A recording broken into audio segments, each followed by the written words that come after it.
there's this great moment. There's nothing reliable about the 20th century in this, and they're in a cave. And they find a Volkswagen Beetle. It's 200 years old. And he sort of goes, I'm going to see if it starts. And he puts this there. He goes, look at that. It starts first time. I can't believe it. You know, it's such a great moment.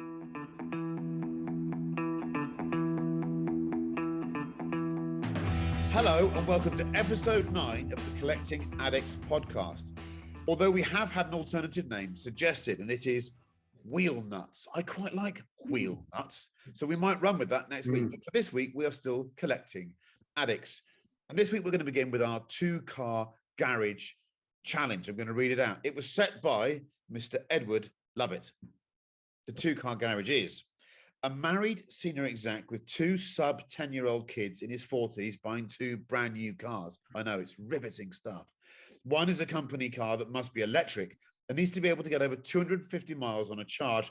He's going to write off 100% of the value against tax, and there isn't a set budget for that.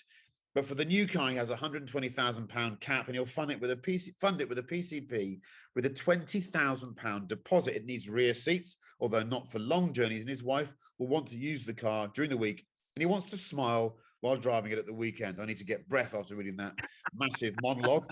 But I'm going to pass this over to Chris Cooper, who has, sadly, a serious bout of the man flu. Yeah, but I'm not making a fuss about it at all, though. That's the main thing.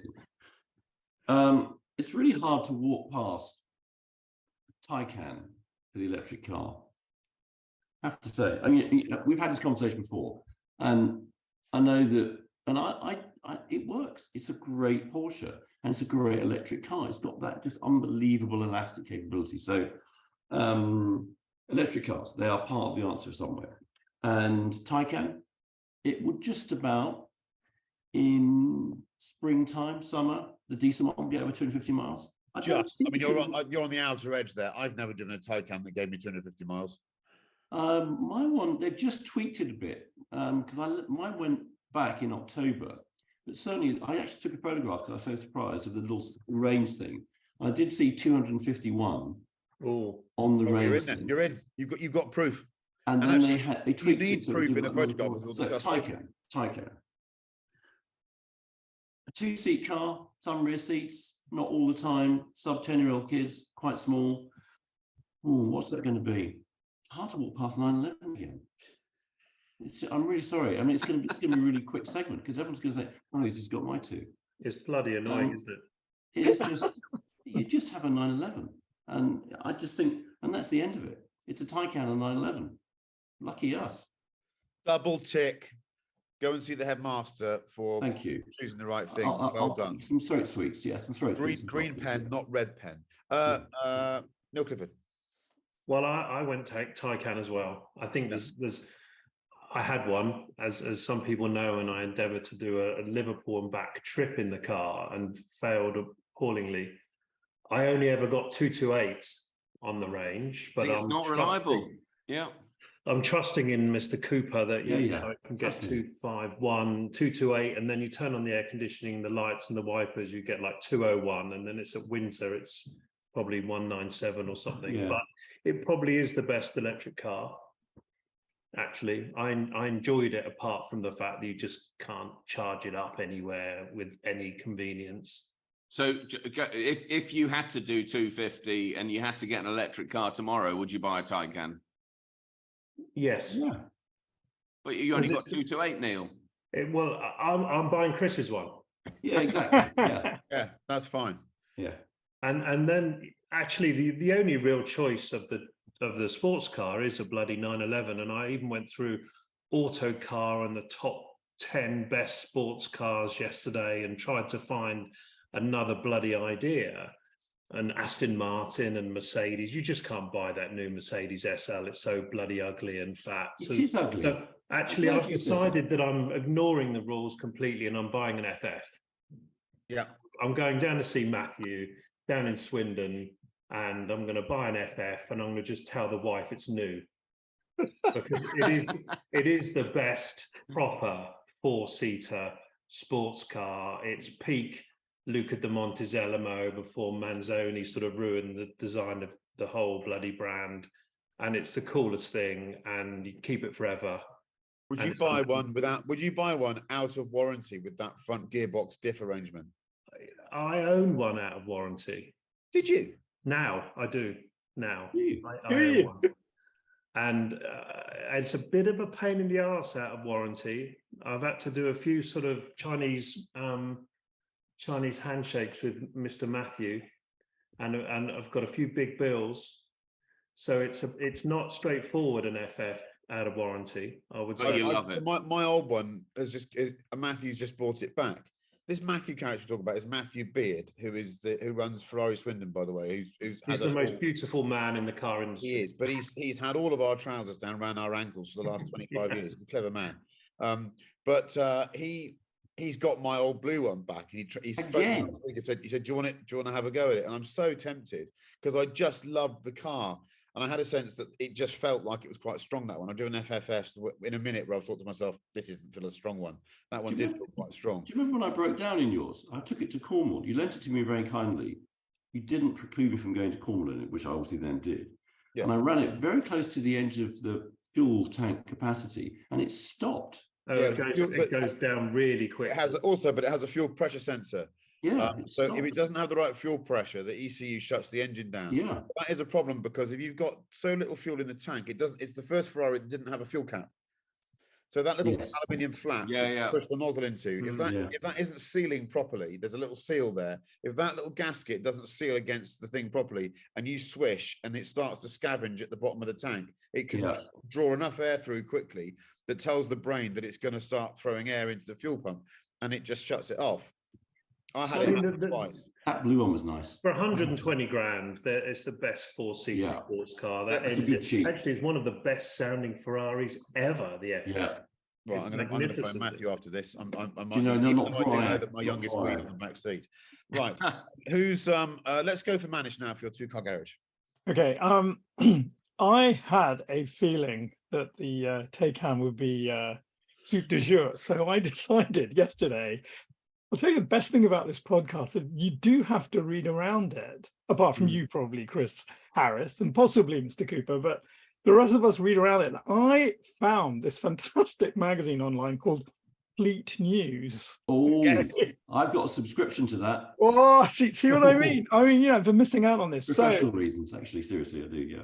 I was whipping through this, and it's like a trip to The Office in Slough, isn't it? Just reading this, you can just see the characters you're going to buy each car. So I actually decided that the BMW i4 eDrive M Sport at £60,000, 340 brake horsepower, not 60 sub 6, but it has a range of 350 miles. And the guy actually did. He did two. I can't remember where he went to. He went somewhere, he got back again, and actually just slightly lost confidence 10 miles from home. The computer was telling him, I think it was 12 or 14. He decided to give it a 10-minute quick charge. And that is what I would get. I think they don't look too bad. I'm not in love with the double vagina at the front. It doesn't do it for me. But Manish, it's the least offensive expression of that new BMW design language, isn't it? It's the best. Completely agree. So, you look around it, almost buy one, really. Nice. And Edward Lovett, you sent this two-car challenge out on WhatsApp, which I kind of read, as people read WhatsApps really quickly. So I missed the word new in the £120,000. But Neil's bent the rules anyway. There is a car I've been in love with for such a long time. It's got vestigial back seats, but my God, if I had a teeny tiny, rudimentary, like your appendix. Well, I'll tell you what it is. It's a 1977 Maserati Camzin. Yeah. And I'll tell you, apparently the very, very top ones, again, just reading these fantastic publications that are out there, have slightly lost their value. And you can get a Ute from 77 for £120,000.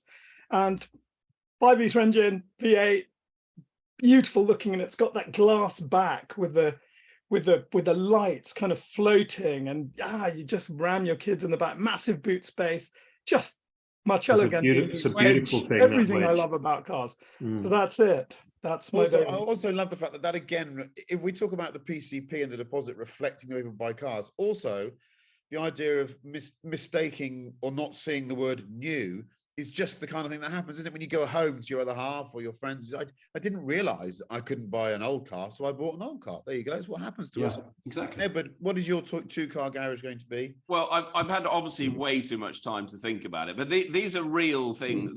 People do think about these things. I know three of you are talking about Taycans, but maybe I should have put 275 miles on the range or something like that, because it actually dismisses a lot of those cars that you would naturally go to.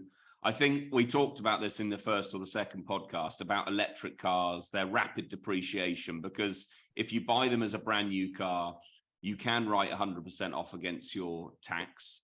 And that makes a massive difference, which means as a used car, when they're not VAT qualifying anymore and they don't have that ability to write it off against the tax, they're depreciating very, very quickly. And it's something you think about. So obviously my electric car, I bought a Rimac because it does 340 miles, and I had a very good year last year, you see, and as a senior executive, so I can write off €2.5 million against tax. Manish has actually left the room. He's so disgusted. He's just gone. Well, I mean, I put Rimac down there, but actually it has got a 340-mile range. Well, we're yet to see that proven. But Chris and I went to Canada last year, and we spent 3 days in the Lucid Air Grand Touring. That thing is brilliant. What is? I just had a postman. I just missed the car name. That's all. It was the Lucid. The Lucid Grand Touring. It doesn't matter whether it's a petrol engine or electric car. It was just a lovely, lovely thing.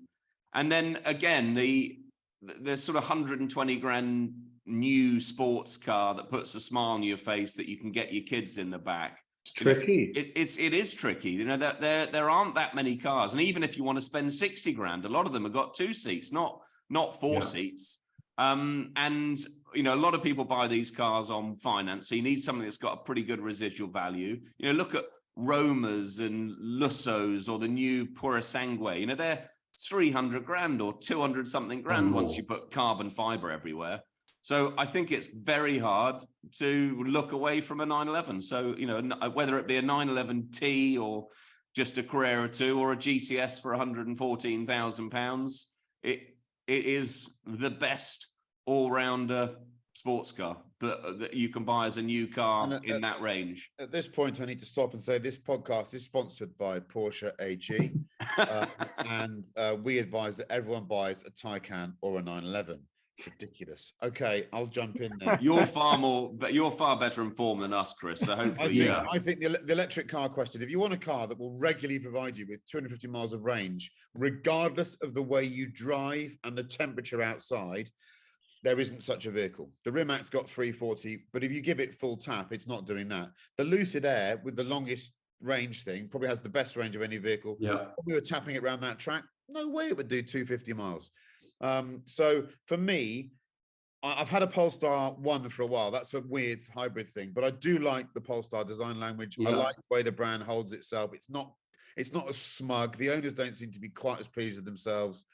So I'm going to go for the longest range Polestar 2 that you can buy, because I've realized that offers just about everything I need in terms of electric motoring. If you spend £170,000 on a fully lit Taycan, I'm not sure it gives you an awful lot. It gives you the ability to terrify a motorcycle once in a while, but that's about it. The rest of the performance you just can't use. It's just too bloody fast. I quite like it. I think the thing about how they're reselling, but you mentioned this a minute ago, and Manish, now you are a fellow subscriber to Fleet News. I'm very impressed. The industry will be proud of both of us. Some of the leasing companies that are now taking EVs back that have been out there for 3 years. In my day professional life, I deal with some of these firms.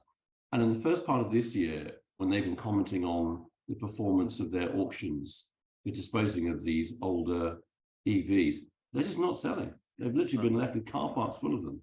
So I'm going to go Polestar because I'm an advocate of the brand, and I by the way, my Polestar 1 I pay for, so it's not a freebie. I'm not. Can we ask what you paid for it? I think the most you can spend on a Polestar is about 70. Right. You can't really get much above that. If you go for the most powerful, all the bells and whistles. But I looked at everything else and I couldn't get the range. I have to say, if I was pushed, I'd take the Audi e-tron GT over the Taycan just because I prefer the way it looks from the outside. I think it's a better looking car. Now, my sports car is I'm going to slightly blur the boundaries again, partly because Edward did a really good job in providing us with a difficult question. What I wanted to do was buy a DB11 Volante, but I can't buy one new. And the reason why the DB11 is not liked by many people, but actually as a Volante, I think it's quite a pretty car.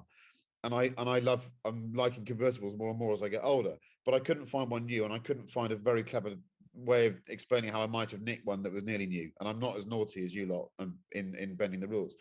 So I'm going to go for a vehicle that I think has totally altered my view of why I'd own a sports car, and that's an M5 CS.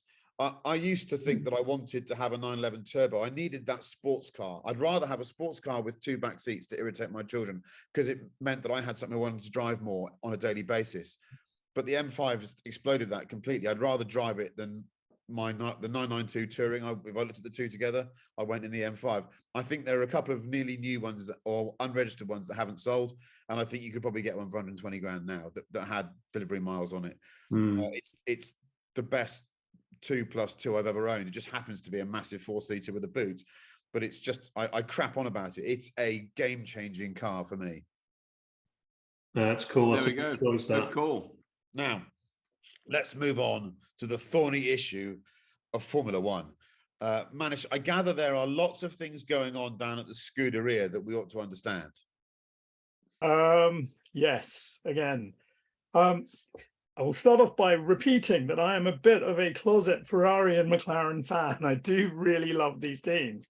In fact, there isn't a team that I don't love, but I think we all feel in our souls that Ferrari are kind of due one. And we've been feeling that now for 10 whole years, or at least should be up there, kind of battling for one. And Luca Montenemolo always said that in his time there, they were always there or thereabouts. He could never guarantee they could win a championship, but they were fighting for one pretty much every single year after the kind of, if you like, Todd era. And I think what's painful is reading, and if you want to look at one website which I just absolutely adore, it's The Race, because I really rate Mark Hughes. I just think he's wonderful. And there've been a few articles now about real problems at Ferrari, and they're saying that Vasseur is not really the boss, that Vigna is making quite a few decisions. They were even saying that there was something that I hasten to add, these are rumors, but normally a team principal closes the sponsorship. And so if you're having to go upstairs and say, oh, can I land this sponsor? And there was a rumor that Charles Leclerc wanted a face-to-face meeting with John Elkann. I mean, why would you want a face-to-face meeting with the chairman of Exor? And that just makes no sense if you're a racing driver. What's that about? And we just made a list of the people who are going or gone or could be going. And Sanchez, Mecchi, Jacobazzi, Rosata, Rueda, and Cadile. I mean, if you know a little bit of... Sorry to interrupt, Manish. Can you just tell those that don't know what their job titles were, an idea of what departments they worked in? Oh my God. I mean, you've got engines, you've got aero, you've got commercial. Oh, the bottom line is it's not...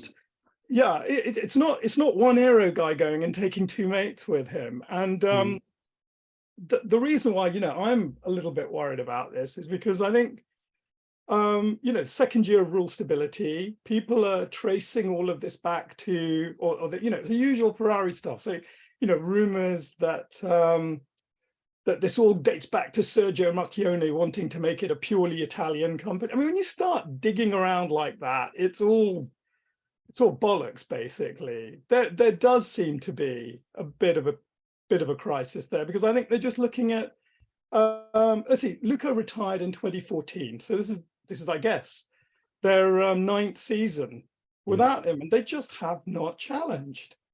A lot of those contracts are coming to an end. Are they going to stay within Formula One, Manish? Well, you wonder whether some will go to the FIA or some are going to end up at McLaren, because the man who's running McLaren is a Ferrari stalwart, and I think the big worry for me is that one race in, we're hearing all of this.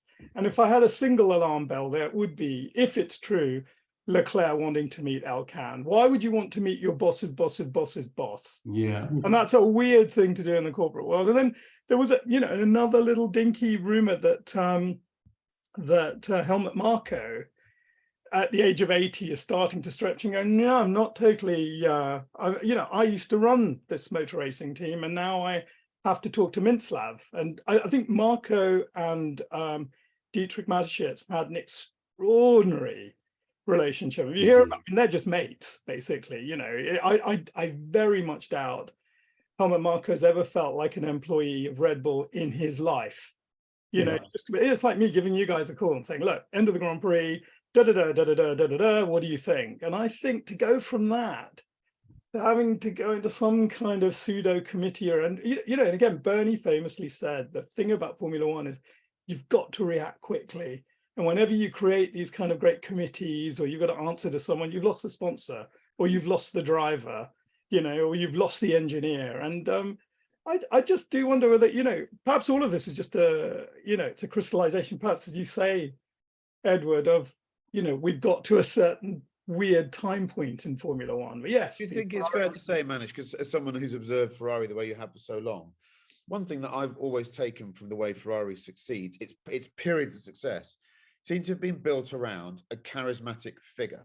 And it could have been a driver, or it could have been LDM, there was something at the kernel of the success was an individual, a personality. And it seems to me that Ferrari is lacking that. And I'm a big Charles Leclerc fan, but I'm not sure you could say that you could build a legacy of 9 years success around Charles right now based on his performances and also the way he handles himself. I don't know whether that's fair or not. Is Formula One missing that in general? Nah. Well, I think it's leadership, isn't it? Yeah. And I think, this is, to some extent, these are circumstances of a perfect storm of unintended consequences. There is far more scrutiny now because of Drive to Survive. And the number of, on here, on TikTok, whatever, the number of people and podcasts, ourselves included, who have cropped up and now have an opinion and a voice. I suspect, I don't want to shock anybody and disappoint my colleagues, but we look slightly older than most of the people on here talking about this stuff. Yeah, which I think is a good thing. As a young driver, historically, looking at Chris and me. No, but if you were Charles Leclerc and you were wanting to pick your team for the future, and bear in mind they're all trying to do that. It's a big challenge today because there's not enough seats in the teams that are going to find you a championship. Yeah, it's too complicated, and I think so using that as a segue into the way Formula One presents itself now in the post Drive to Survive era. Can we discuss this open letter from Mercedes-Benz to its fans, which I'm cards on the table, huge Lewis fan, absolute man crush on Toto for many years, just thought the way he handled things was brilliant. But I don't know what's going on there at the moment. And this cloying piece of sort of vomit poetry that was sent out was just too much for me to deal with. It made me almost not want to be a fan of the team. I've not reacted to something so strongly for such a long time. Yeah. It deeply worried me that, because when I'm a massive Mercedes fan only because of Lewis. If Lewis wasn't there, I probably wouldn't be a Mercedes fan, because it's Mercedes is sort of German, right? So I'd rather support McLaren, frankly, or Aston, even if Aston's British from an F1 perspective. But when I read that, I thought, oh my God, who's written that? I know you would agree, Chris. It's like GCSE media studies. Yeah. That's been put through Grammarly. It's like, God. Yeah. It's the only thing, there was some hints in there, I suppose, to give it a slight bit of defense of lots of social media attacks on the brand. Yeah. Right at the end. I hadn't right at the end seen of the that, letter. and I thought, well, maybe I've missed something that has been quite difficult on social media for Mercedes in the last 7 days. I haven't seen anything, but Well, But I you think can a imagine lot of the that- press use Hamilton, so constantly threatening you that go. he's going to leave Exactly. the team, which would obviously be a PR disaster if that was to happen mid-season. Oh, we No, want Lewis to see that. Ferrari, You don't don't we? see that really, though, do you? I mean, but my sense of it, Mercedes in a way have been a one-horse team apart from that little hiccup with Rosberg in 2016. Since Lewis joined them, it's Mercedes and Lewis and Mercedes, and you shut your eyes. I mean, I remember pre-Lewis, everybody basically said, well, why are they doing this? They're doing this to stop this brand from being identified with basically 5 podcasters like us, my dad, a doctor, and various taxi drivers. And he's succeeded. He's succeeded fantastically. And I think that last year, going into last year, none of us would have predicted Lewis would not win a race. We just wouldn't have done that at the end of 21, even with the new regs coming. And I think it's very clear that this year is also going to be a very, very bad year. And I can imagine if a large part of your social media campaign is showing sort of Lewis climbing up Machu Picchu or Lewis, in a whatever, I can imagine the Max fans getting on there now and probably giving Lewis a hard time. So I think I agree with you, Neil, that little social media hint at the end did seem to be the place where the motivation was coming from. I'd imagine some very nasty things are being said right now, and I could imagine them reacting to that. That's not to say you're wrong, Chris. Part of the judgment was that I couldn't understand the language that had been used, and this falls outside maybe the subjects we discuss on this podcast, but it's very rare that you read something written by someone who's obviously very, very capable at using language, the English language, who started out by thinking, I've got to write this by not offending a single person. Yeah. And if you try and do that with language, you very quickly start speaking like an 11-year-old. But do you think do you think that's the problem, though?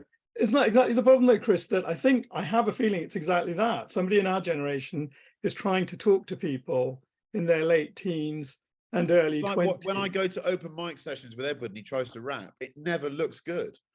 Right, let's move on, because this is now becoming the Neil Clifford section of the podcast.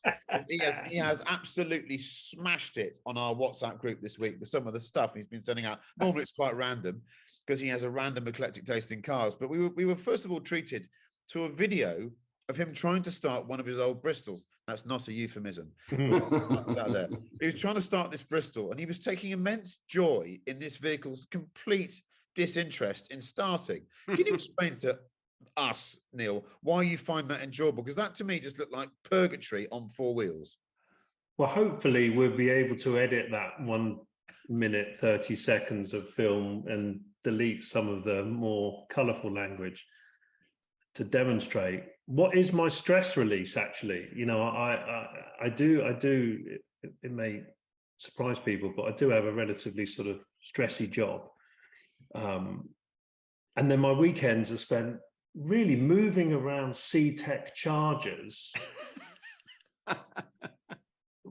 all the different places that they can charge, whether it be in the cigarette lighter or, wherever, and trying to start old shitty cars. And I get immense pleasure out of it. My wife says, what the fuck are you doing over there for 3 hours? And all she can hear are these sort of winding starter motors from all of my very emotional, creative cars that are not Japanese. Therefore, they won't start. And I get immense fun out of it. It's a de-stressor for me.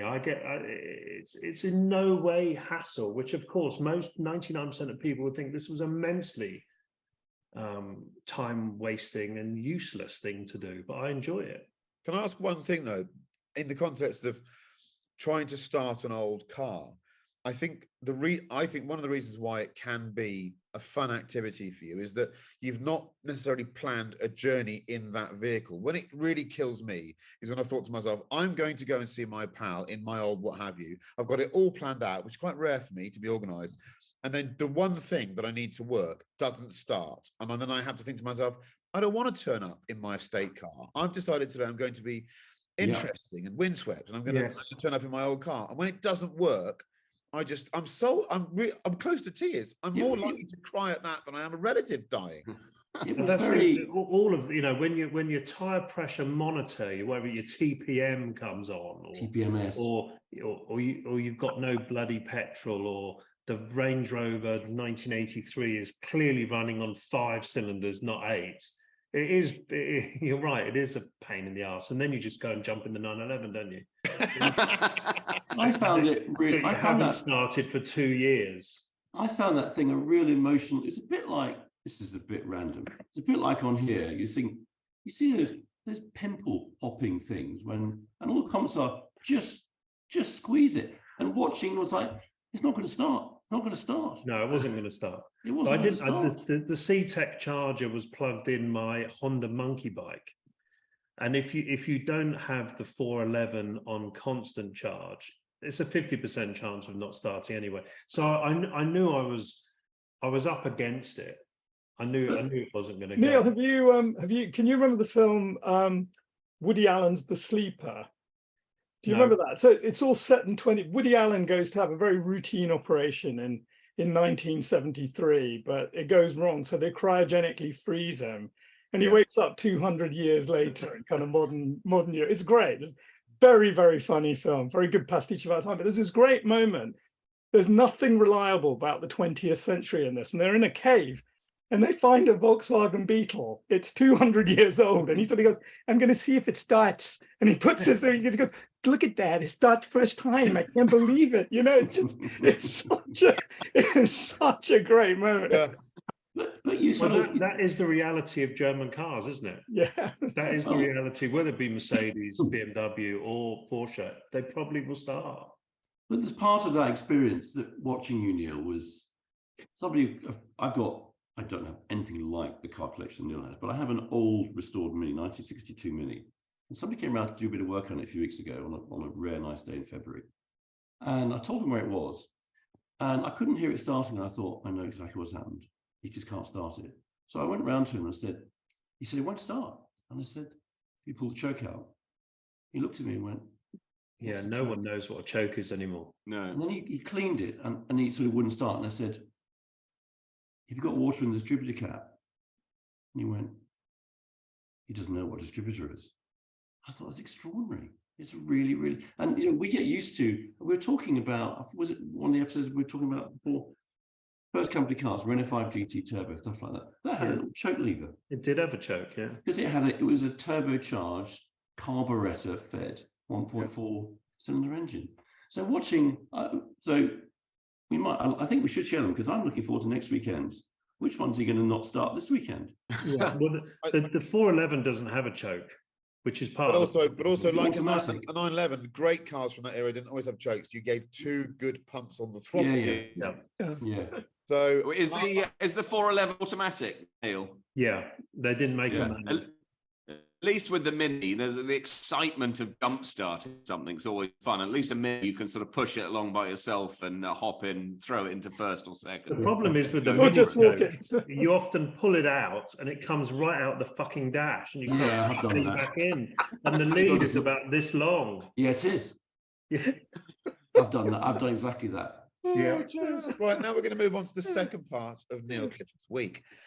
So he was showing us a picture of a vehicle he owns, and it's a Ferrari BB. I think we can share that if we want to edit it out, we can. Anyhow, there's a story surrounding the BB that I love because it's a subject close to my heart, and that is the reality of a top speed versus that claimed by its maker. And I think that the biggest offender early in my career was Ferrari. Ferrari would claim some quite wild top speeds on cars, and I as a tester would go and try and verify that top speed. And quite often I wouldn't get very close to it. But I think if they were bad in the mid-90s, they were especially naughty in the 70s, weren't they, Neil? They were. Tell us about this story. It's wonderful, this. Well, it's a car that's connected to Ed, actually. I think it was one of your purchases, Ed, that it rocked up at Dick Lovett Ferrari. And again, our gorgeous Matthew introduced me to the car. And he touched on the story. But frankly, I love the BB. It was probably the car for me. Top trumps, maths book. It's the most beautiful shape of Pininfarina. I think it trumps the Daytona actually. So I was always tempted to get one. And this is in yellow, in Galileo Fly, with chocolate leather, super lovely spec. Nice. So basically, I bought it, and then I started to research the car, and it was owned by a guy called Chris Meek, who was 3 times British sports car champion, had more lap records in the 70s than any racing driver in the United Kingdom. Won 500 races, owned Mallory Park. I hope we've put a picture of him up on the screen. The most beautiful man, the most coolest dude you ever met. And he was a friend of Colonel Ronnie Hoare and, in fact, Enzo. So when he always ordered his Ferraris in yellow with chocolate. And his showed up, which was I think the 3rd or 4th delivery of the BB 512, so post 365. And I think Autocar or Motorsport tested the car and couldn't get it to do the 188 miles per hour, which clearly was a little bit of an exaggeration as a claim. I think they did 165 or 168. And one of their customers, a very wealthy, successful lawyer in London, cancelled his order. And this was at the time where Ferrari needed their bloody orders. It wasn't as if they had 1 million customers. So Colonel Ronnie Hoare and Enzo rang Chris Meek and said, mate, you've got the bloody 512. Can you go and do 188 miles an hour in it? And off he went with his mate, who was a photographer, up the M1 at 5 a.m. and did 188 miles per hour in the car, probably downhill, probably with a beautifully adjusted Ferrari Speedo. Took a photograph, and this photograph was then used in court, and the lawyer backed down and bought the car. And this photo ended up in Enzo Ferrari's office for the rest of his life. And I tracked the story down, and I tracked the photographer down on Ferrari Chats, who's still alive, British guy, who's now 90, who took the photo. And he said, actually, you want me to send you? We made a poster out of it. And he sent me an original poster print. One of those prints is in the canteen at Dick Lovett's Swindon that I delivered to Matthew. And I have the other picture above the car. And it's a wonderful story. And yes, I think there was some sort of blag that the car that they gave Autosport had water in the carburetors, so it didn't go the correct speed. But basically, God knows how he got it to do 188. But this photograph, which we'll hopefully put on the podcast, is this wonderfully hairy hand of the 70s with a beautiful big fat gold watch, and you can still see the quirky, shitty, frankly, stitching of the brown leather on the dashboard, which still exists in my car. And actually in yellow with those the world's biggest indicators, I think, on a Ferrari BB. It's the most beautiful thing and a great story. That's a cool car. I think the idea of a Ferrari speedometer being used in a court of law as a way of judging a top speed, as a professional car tester in my youth, is one of the most joke-worthy things I've heard. It's a lovely story, but I mean, how it was allowed to be admissible, I don't know. I'd love to know first of all, the thing about Ferrari speedometers from that era is the needle is so thick that it could be anything. It probably gives you a 5 mile an hour spread in thickness. I mean, it's about that bloody thick, isn't it? At the end. I bet you at rest it's doing 10 miles an hour, because they all were in those days. My 512 TR was doing 11 miles an hour when it was stationary, which you had to take off the top speed when you were driving it. At top speed, from a car testing perspective versus what the manufacturer claimed, was always very difficult to challenge, because there is nowhere in the UK you can go and do it. And we used to do, Autocar was the only car magazine in the late 90s that was still really involved in rigorously testing a car's performance. Other people did it, but we did it on a weekly basis. And the only place we'd go and do it was at the Millbrook Bowl, which is a couple of miles. It's just a simple bowl, and it's what they call 100 miles an hour hands off. So 100 miles an hour, there's no tire scrub at all. So the car's running with no tire scrub. But above 100 miles an hour, you're then into tire scrub. So the car's effectively understeering. And if you try and go really fast, like Tiff, when he did nearly 200 miles an hour, did do 200 miles an hour in a McLaren F1, which remains one of the most insane things anyone's ever done in the UK, by the way. Yeah. He was effectively doing a 100 mile an hour corner constantly, and the front right tire pretty much gave way, and he was jumping at one point because there's a lump before the bridge at Millbrook. As anyone who's ever worked there will tell you, it's horrific. But Ferrari speedometers were the worst for me. I mean, I can remember I was side by side in another country, let's say, in a tunnel, not far away from Turin, and I was in a Ferrari Challenge Stradale, and a friend of mine called Phil Bennett, who is a racing driver, was next to me. No, sorry, I'm in the 911. He's in the Ferrari, and it's a GT3 then, a brand new GT3. It was a facelifted 380 horsepower one. And in the tunnel, the Ferrari creeps past me and proves that it is a bit quicker in a straight line than a GT3. But my speedometer, we had 2 video cameras. My speedometer was reading X. His speedometer was reading 11 miles an hour faster than mine as he came past at walking speed. I mean, the disparity was just enormous. And Ferrari for years, I think, would just pluck a top speed and just go, let's just say it does 200. Yeah. But actually, the only car they ever made, I think, in that era that did what it said it would do was the F40. Yeah, I think it was the only one. Yeah. So you would have been terrifying as a case for the defense, wouldn't you? I call Mr. Harris now. Is this car really doing 188 miles an hour? No, it's doing 177, Your Honor. I'm not buying that car. It really wasn't. And I tell you what, and I'll finish this with a rather boring but odd story. I got a letter when I was working as a road tester at Ordscar that just said, "Dear sir, my son has been caught speeding in my Rover 4 something, whatever it was. And I've decided to take this to court because I don't believe that this vehicle is capable of this speed." It was about 114 miles an hour. And I looked on the spec of the car and thought, he's there or thereabouts. You'd have to had a good run at it to do this. But he's one of those fathers that would rather, he was so adamant that it was wrong for his family to face this and his son would never have done this. I'm thinking it's absolutely certain this kid's done this. He's tried to get involved. So I was employed by him to go to Millbrook in this car to prove that it wouldn't do 114 miles an hour. I got it up on the bowl with him. I had him on a walkie-talkie. We charged him for this. He's up on the bridge. And I'm driving along and it just sailed past 114, got to about 126 quite easily. And I just went, you bang to right. So it's quite capable of doing that speed. So yeah. That's quite scary, that Millbrook thing. I've done it a few times. It's you got to have pretty big balls to rattle around that at a big speed. The best Millbrook story was Colin Goodwin and Steve Sutcliffe were in a Bentley Continental T. I can probably say this now because it's so far gone. And to prove it was hands off at 100 miles an hour, they got in the back seat, cruise control, and did a lap with the car with no one in the front seat.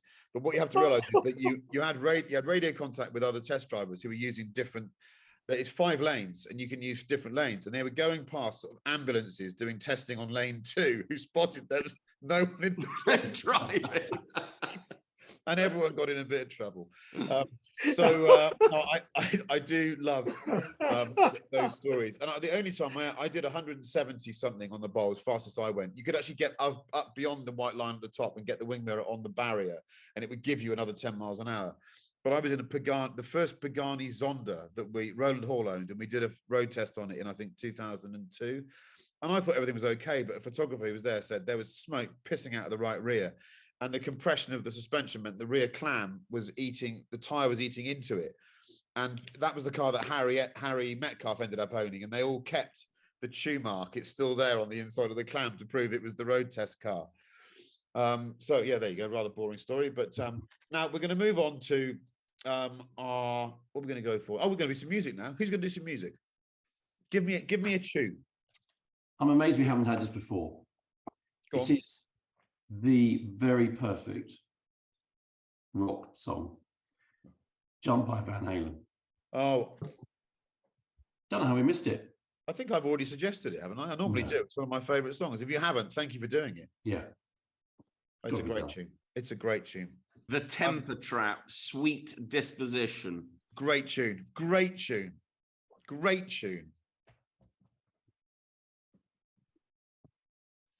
No, Clifford.